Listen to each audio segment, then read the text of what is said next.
नमस्कार दोस्तों, YouTube के हिस्ट्री अड्डा चैनल पर एक बार फिर आप सभी का स्वागत है।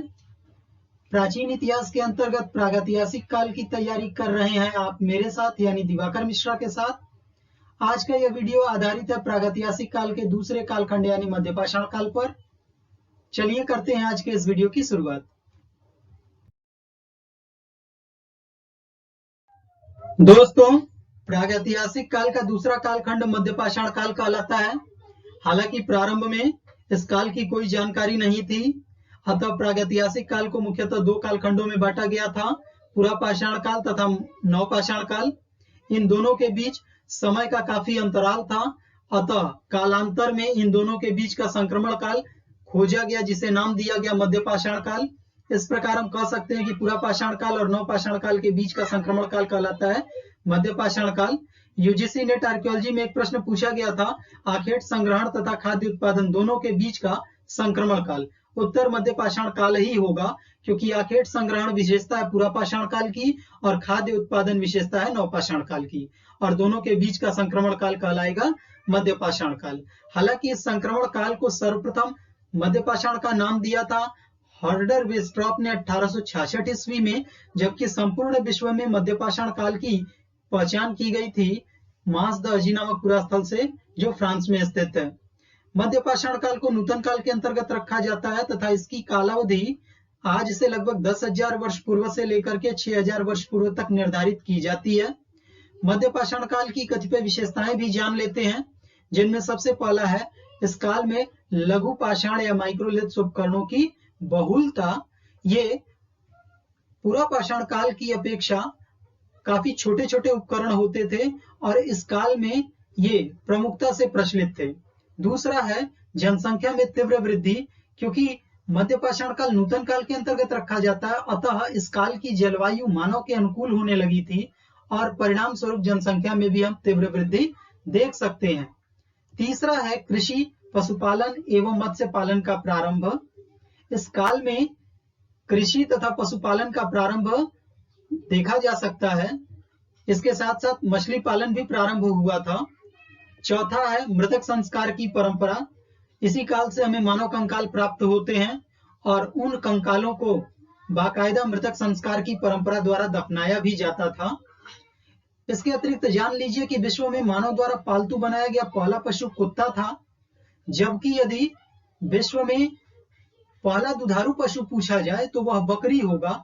गाय को कालांतर में दुधारू पशु के रूप में स्वीकार किया गया। इसी प्रकार लकड़ी की डोंगी का प्राचीनतम साक्ष्य हमें मध्यपाषाण काल में ही मिलता है और हॉलैंड के पेस नामक पुरास्थल से सबसे प्राचीनतम डोंगी का प्रमाण मिला है।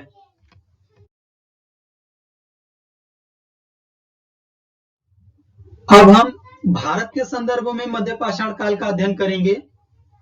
भारत में मध्यपाषाण काल को सर्वप्रथम उद्घाटित करने का कार्य किया था एसी कार्लाइल महोदय ने विंध्य क्षेत्र से, जिन्होंने लघु पाषाण उपकरणों की खोज की थी 1867 ईस्वी में। प्राचीनतम सुनिश्चित तिथि से युक्त भारत का प्रथम मध्यपाषाणिक पुरास्थल आंध्र प्रदेश का ज्वालापुरम है, जहां पर माइक्रोलिथ्स की डेटिंग जा रही है 35,000 वर्ष पूर्व की। इसी प्रकार लघु पाषाण उपकरणों का प्राचीनतम तथा सबसे लंबा अनुक्रम प्राप्त होता है ज्वालापुरम के ही गुफा संख्या 9 से। भारत में लघु पाषाण उपकरणों का प्राचीनतम अनुक्रम प्राप्त होता है मेहताखेड़ी से। यह याद रखिएगा, ज्वालापुरम से जो डेटिंग जा रही है वो सुनिश्चित है, जबकि मेहताखेड़ी से जो डेटिंग जा रही है वह अभी सुनिश्चित नहीं है। हालांकि मेहताखेड़ी की डेटिंग ज्वालापुरम से भी प्राचीनतम जा रही है और इसकी डेटिंग जा रही है लगभग 48,000 वर्ष पूर्व की। अभी इस पर विद्वानों का मतभेद है। मध्यपाषाण कालीन उपकरणों के लिए प्रयुक्त प्रस्तर का प्रकार था चैल्सडनी। इसी प्रकार दक्षिण भारत में लघु पाषाण उपकरणों के लिए सफेद क्वार्ट्ज नामक पत्थर का प्रयोग किया जाता था। भारत में मानव कंकाल की सर्वप्रथम प्राप्ति इसी काल में होती है। इसी प्रकार आभूषणों के प्रचलन के प्राचीनतम साक्ष्य भी हमको मध्यपाषाण काल में ही दिखलाई पड़ते हैं। चक्की तथा सिलबट्टे का प्रथम साक्ष्य भी मध्यपाषाण काल में ही देखा जा सकता है। इसी प्रकार शैल चित्रों का व्यापक प्रचलन मध्यपाषाण काल में हुआ था।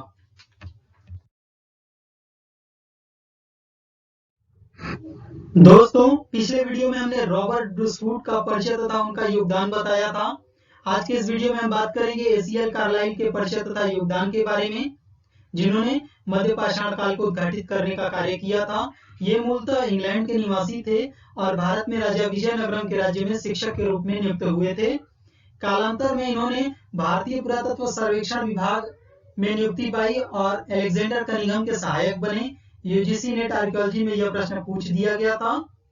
एएसआई को ज्वाइन करने के पश्चात कार्लाइल ने सर्वप्रथम आगरा का सर्वेक्षण किया और वहीं रह करके उन्होंने राजपूताना के विभिन्न पुरास्थलों का सर्वेक्षण कार्य किया था 1871-72 ईस्वी में।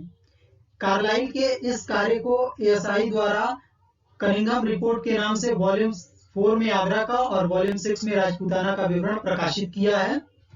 भारत में मध्य पाषाण काल की सर्वप्रथम जानकारी कार्लाइल महोदय ने ही दी थी।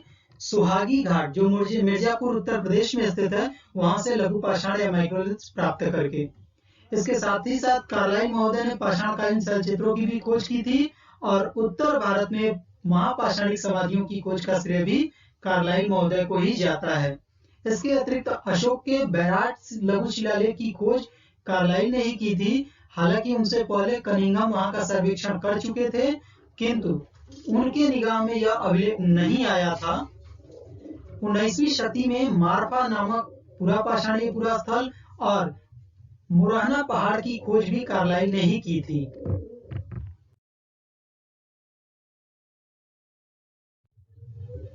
अब हम भारत के विभिन्न राज्यों में मध्य पाषाण काल के क्षेत्र विस्तार को जानेंगे, जिसमें सबसे पहले हम बात करते हैं राजस्थान की। यहाँ का प्रमुख मध्य पाषाणिक पुरास्थल है बागौर, जो भीलवाड़ा जिले में स्थित है। यह पुरास्थल बनास की सहायक कोठारी नदी के किनारे स्थित है। इस पुरास्थल की खोज की थी बीएन मिश्र और एसएल लेस्किन ने। कालांतर में बीएन मिश्र ने 1982 ईस्वी में यहाँ उत्खनन का कार्य कराया। परिणाम स्वरूप यहाँ से 3 सांस्कृतिक कालों की जानकारी मिली: मध्य पाषाण काल, ताम्र पाषाण काल तथा लौह काल। याद रखिएगा, बागौर से नव पाषाण काल नहीं मिलता, जबकि नव पाषाण काल के जगह पर ताम्र पाषाण काल की उपस्थिति देखी जा सकती है। यह महत्वपूर्ण तथ्य है। इन तीनों कालों से लघु पाषाण उपकरण प्राप्त होते हैं और इनमें अधिकांशतः उपकरण मिश्रित उपकरण या कंपोजिट टूल्स हैं, जैसा कि हमने बेलन नदी घाटी के संदर्भ में भी बतलाया था पूरा पाषाण काल में। भारत का सबसे बड़ा आवासीय मध्य पाषाणिक पुरास्थल बागौर ही है। यहाँ से कृषि और पशुपालन के प्राचीनतम साक्ष्य उपलब्ध होते हैं। मानव आवास सहित फर्श निर्माण के लिए प्रस्तर तथा दीवारों में हवारोधक पर्दे के साक्ष्य भी बागौर से ही मिलते हैं।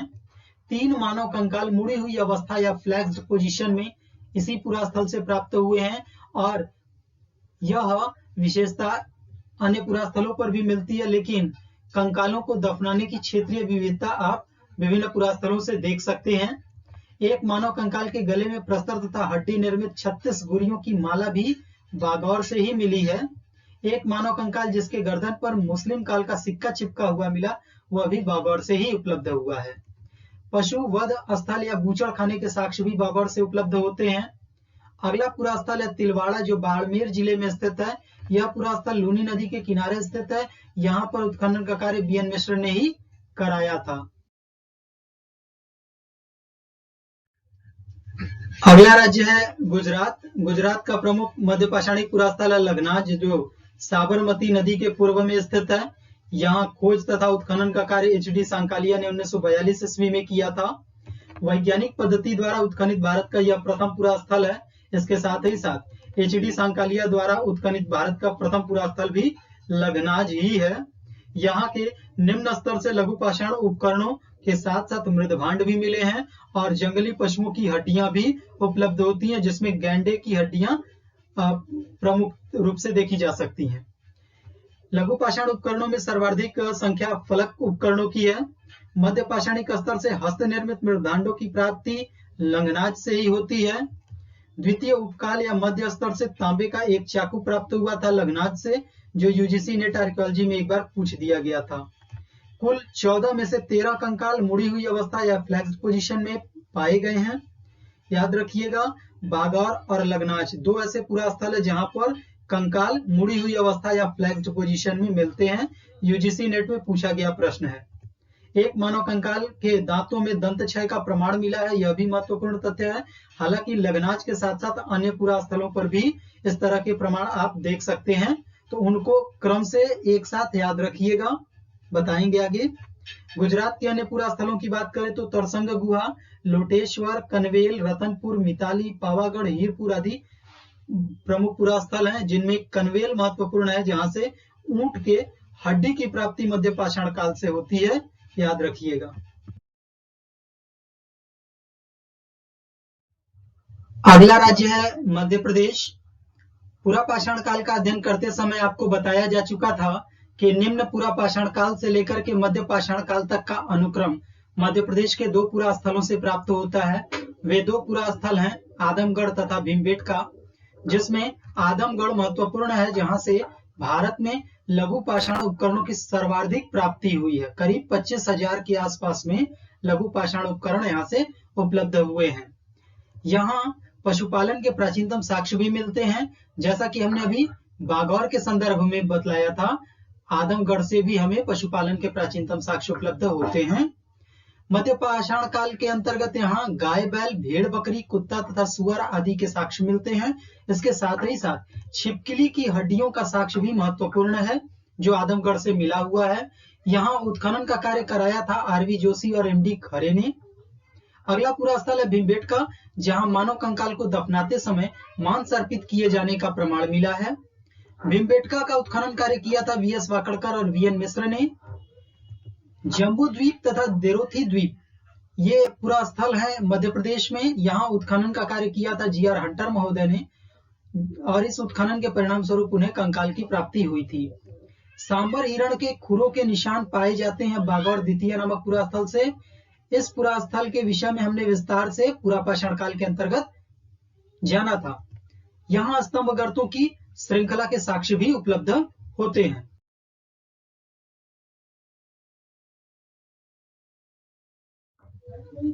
अब हम बात करते हैं उत्तर प्रदेश की। प्रागैतिहासिक अध्ययन के दृष्टि से उत्तर प्रदेश बहुत महत्वपूर्ण है, क्योंकि पूरा पाषाण काल में हमने बेलन नदी घाटी का अध्ययन किया था।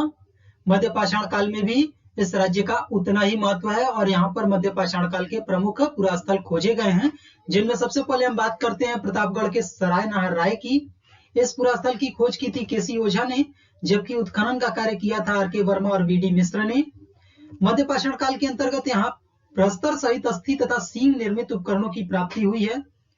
याद रखिएगा कि प्रतापगढ़ में प्रस्तर उपकरण बनाने के लिए संसाधन उपलब्ध नहीं थे, अतः वहां के लोगों ने अपने स्थानीय संसाधनों का प्रयोग करके अपनी आवश्यकताओं की पूर्ति की थी, और यही कारण है कि वहां अस्थि तथा सींग निर्मित उपकरणों की प्राप्ति मिलती है। छोटे गर्त चूल्हों के साथ साथ सामुदायिक चूल्हे का भी साक्ष्य मिला है। हालांकि कुछ विद्वान इस सामुदायिक चूल्हे को स्तंभ गर्त भी बतलाते हैं। मृतक संस्कार की परंपरा के भारत में प्राचीनतम साक्ष्य सराय नाहर राय नामक पुरास्थल से ही मिलते हैं। यहाँ एक समाधि में 4 मानव कंकाल की प्राप्ति हुई है, यह भी महत्वपूर्ण तथ्य है। इसके साथ ही साथ शवाधानों में शवों के एक हाथ को पेट पर रखे जाने का प्रमाण मिलता है। यह संपूर्ण भारत में अन्यत्र कहीं भी नहीं देखा जा सकता। एक मानव कंकाल की पसलियों में एक तीर धंसे होने का प्रमाण मिलता है, और इस आधार पर यह माना जाता है कि मध्य पाषाण काल में मानवीय आक्रमण या युद्ध के प्राचीनतम साक्ष्य हमें सराय नाहर राय से ही मिलते हैं। मानव कंकाल से दंत रोग के प्रमाण मिले हैं, जैसा कि अभी आपको लग्नाज नामक पुरास्थल पर भी हमने बताया था। हिरण के श्रृंगों से बनी 5 गुरियों की माला पहने मानव कंकाल सराय नाहर राय से ही मिला है। और यह भी महत्वपूर्ण है कि यहाँ के मानव कंकालों का अध्ययन AR कैनेडी महोदय ने किया था। यह प्रश्न यूजीसी नेट आर्कियोलॉजी में पूछा गया है।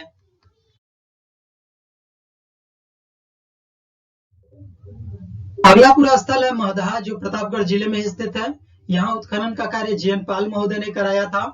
यहाँ भी अस्थि तथा सींग निर्मित उपकरणों की प्राप्ति होती है, किंतु याद रखिएगा सराय नाहर राय की अपेक्षा महदहा में सबसे अधिक अस्थि और सींग निर्मित उपकरण मिले हैं। तो सर्वाधिक पूछेगा तो महदहा ही उत्तर होगा। पशु वध स्थल या बूचड़ खाने के साक्ष्य महदहा से ही प्राप्त होते हैं, और यह साक्ष्य आपको एक बताया गया कि बागौर में भी मिलते हैं। गर्त चूल्हे में भैंसे के सींग युक्त पूरा सिर मिला है, जो प्रमाणित करता है कि यहाँ के लोग मांस को भून करके खाने का कार्य करते थे। कान में कुंडल पहने मानव कंकाल की प्राप्ति महदाह से ही होती है और यह प्रमाणित होता है कि मध्य पाषाण काल में आभूषणों का प्रचलन प्रारंभ हो गया था। मध्य पाषाण काल के लोग अत्यधिक लंबे होते थे, इस पुरा स्थल से प्रमाणित होता है। हालांकि अन्य भारत के पुरा स्थलों पर इस तरह के मानव कंकाल नहीं मिलते। मानव कंकाल से दंत रोग के प्रमाण मिले हैं तो आपके 3 पुरा स्थल हो गए, लग्नाज, सराय नाहराय और महदाह, जहां से दंत रोगी मानव कंकाल मिले हुए हैं। अगला पुरा स्थल है दमदमा, जो साइन नदी के संगम पर स्थित है। यह भी प्रतापगढ़ जिले में है और यहाँ पर उत्खनन का कार्य किया था आर के वर्मा और बी डी मिश्र ने। यहाँ मध्य पाषाणिक स्तर से हाथी दांत की एक लाकेट प्राप्त हुई है। इसके साथ ही साथ मध्य पाषाण काल के स्तर से 3 मानव समाधियां एक ही कब्र में मिली हैं और सर्वाधिक मानव कंकाल की प्राप्ति भी दमदमा से ही होती है। यहाँ कुल 41 मानव कंकाल उपलब्ध हुए हैं। इसके अतिरिक्त यहाँ मध्य पाषाण कालीन स्तर से बैर की अधजली गुठलियों के साथ साथ घरेलू धान के प्रमाण भी मिले हैं, जो महत्वपूर्ण है। अगला और सबसे महत्वपूर्ण पुरा स्थल है चोपनी मांडो, जो बूढ़ी बेलना नदी के बाएं तट पर स्थित है। इस पुरा स्थल की खोज बी डी मिश्र ने की थी, जबकि उत्खनन का कार्य बी डी मिश्र के साथ साथ बी एन मिश्र ने भी किया था।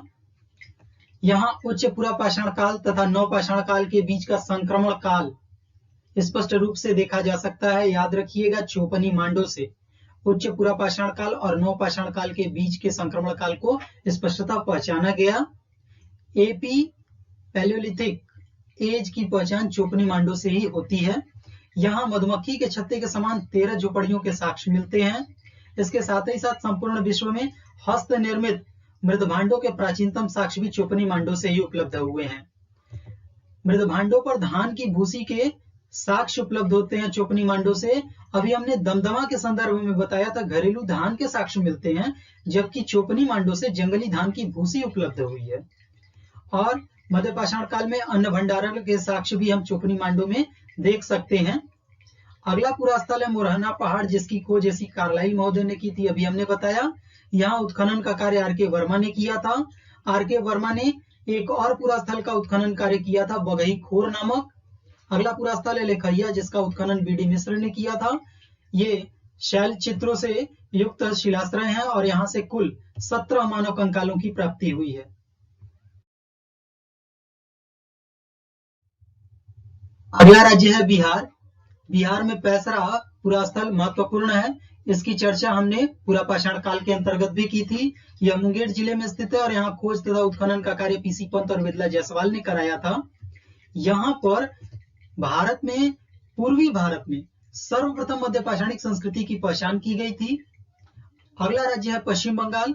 पश्चिम बंगाल का प्रमुख मध्य पाषाणिक पुरा स्थल है बीरभानपुर, जो दामोदर नदी के बाएं तट पर स्थित है, वर्धमान जिले में। यहाँ खोज तथा उत्खनन का कार्य बीबी लाल ने किया था 1954 ईस्वी में। प्रस्तर के साथ साथ उपकरणों के लिए फॉसिल्स वुड या लकड़ी का प्रयोग यहाँ हम देख सकते हैं। याद रखने की बात है कि भारत में कुल 2 जगहों से, बीरभानपुर और एक तमिलनाडु का पूरा स्थल है सवायारपुरम, वहां से लकड़ी के उपकरण मध्य पाषाण काल में मिलते हैं। पूर्वोत्तर भारत में लघु पाषाणिक उपकरणों का प्राचीनतम साक्ष्य पश्चिम बंगाल के 2 पुरा स्थलों महदाव बेरा और काना से मिले हुए हैं। अगला राज्य है उड़ीसा। उड़ीसा का प्रमुख मध्य पाषाणिक पुरा स्थल है कुचाई, जो मयूरभंज जिले में स्थित है। यहाँ उत्खनन का कार्य किया था बीके थापर ने और उड़ीसा में सर्वप्रथम लघु पाषाणिक संस्कृति की पहचान कुचाई से ही की गई थी। अब बात करते हैं आंध्र प्रदेश की।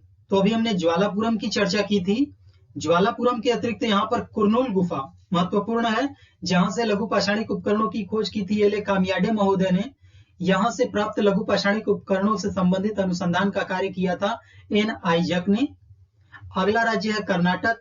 यहाँ संगनकलु महत्वपूर्ण पुरा स्थल है मध्य पाषाण काल का, जो बेलारी जिले में स्थित है।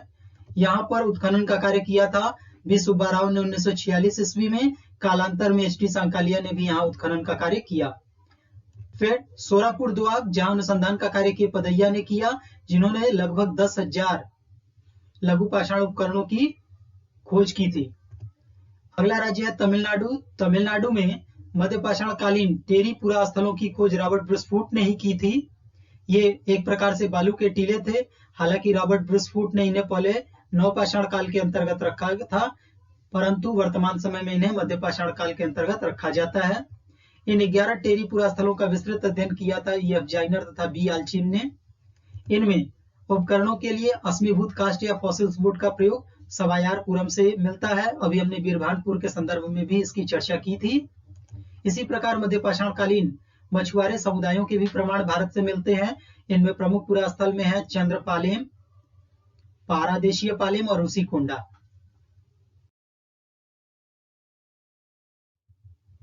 भारत में मध्यपाषाण काल की जानकारी पुरावशेषों के साथ साथ शैल चित्रों से भी होती है। अतः हम मध्यपाषाण कालीन शैल चित्रों पर भी एक नजर डाल लेते हैं। मध्यपाषाण काल के समुदायों को समझने में ये शैल चित्र बहुत सहायक होते हैं। भारत का प्रथम शैल चित्र प्राप्त हुआ था सुहागी घाट से AC कार्लाइल और J काकबर्न को, जिसमें AC कार्लाइल का कार्य प्रकाशित नहीं है, जबकि J काकबर्न ने अपना अध्ययन प्रकाशित कराया था।